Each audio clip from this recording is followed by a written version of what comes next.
Der Herr Wagner hat geschrieben, dass er für unsere Internetwerbung von uns zwei ein Porno-Video braucht.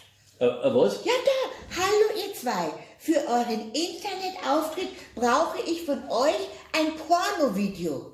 Ja? Was? Ich glaube, das ist deswegen, weil er immer sagt, in der Werbung muss man aus der Masse rausstechen. Ah ja, das ist doch keine Werbung. Ja, ich weiß auch nicht, ob das nicht zu weit geht.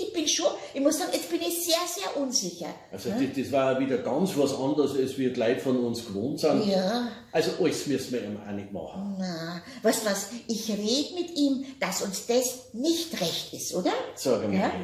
Ja? Bräuchte ich von euch zwei ein Promo-Video. Was? Promo?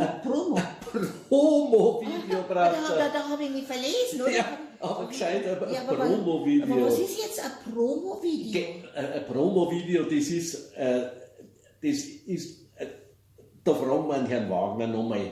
Ja. Und wenn das was ist, wo man sich nicht ausziehen muss, dann machen wir es ihm halt. Genau, dann machen wir es ihm.